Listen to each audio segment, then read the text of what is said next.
पर ब्राह्मण कर्म नहीं। समय निकलता गया, अपनी पत्नी अपने बच्चों का भरण पोषण वो आराम से कर रहा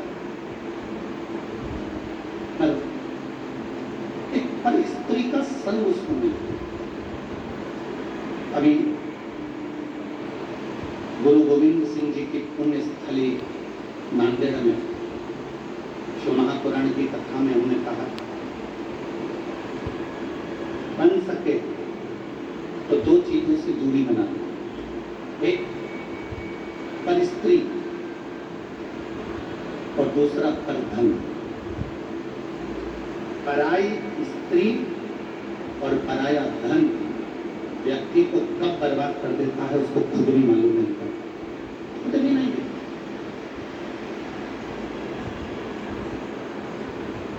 दो से दूरी बना।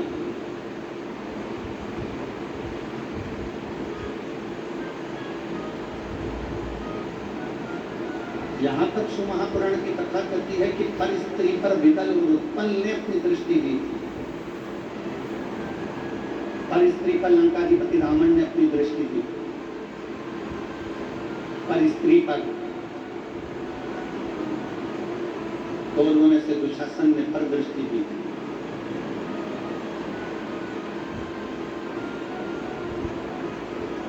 पर स्त्री को यदि हम गलत विचार से भी अगर देख लेते हैं, गलत दृष्टि से भी देख लेते हैं, तो हमारा जीवन नाश होने में देरी नहीं। दो चीजों से दूरी बनाओ, एक पर स्त्री और पर धन।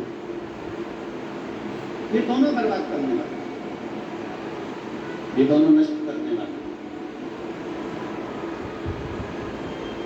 और देवराज ने सबसे बड़ी गलती करी कि देवराज अपनी घर में पत्नी थी, अपने घर में बच्चे थे, पूरा परिवार था, उनका भरण पोषण भी चल रहा है, उनका भोजन भी चल रहा है, उनका अच्छे से देख रेख भी चल रहा है। और देवराज ने एक गलती करी कि एक सुंदर स्त्री के संग में वो पड़ गए,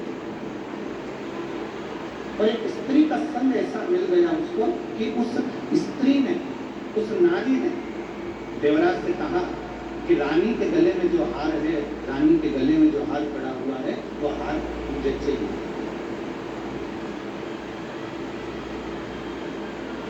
रानी के गले में जो हार पड़ा हुआ है मुझे चाहिए।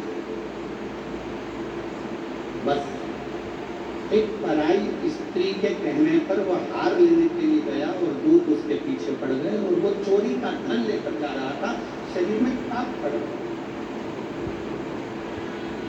और चोरी के धन को लेकर वो शिवालय तक पहुंच गए। अब देखो जरा विचार करिएगा, जिसने कभी शंकर का मंदिर नहीं देखा, कभी शिवालय नहीं देखा, कभी शिव का द्वार नहीं देखा, कभी शंकर की चौखट नहीं देखी, कभी शंकर भगवान के शिवलिंग पर एक लोटा जल नहीं चढ़ाया, अनायास अचानक वो घूम फिर कर अगर कहीं से भी शंकर के चौखट तक जा रहा है, शंकर के दरवाजे तक जा रहा है, तो ये अंदाजा लगाकर रखना कि ये वो नहीं जा रहा, उसने, उसके पूर्वजों ने, उसकी 71 पीढ़ी में किसी ने अगर भगवान शंकर की आराधना करी होगी, तो उस आराधना का फल ये रहा कि वो शंकर की चौखट तक अंतिम समय में पहुंच ही, ये उसकी आराधना।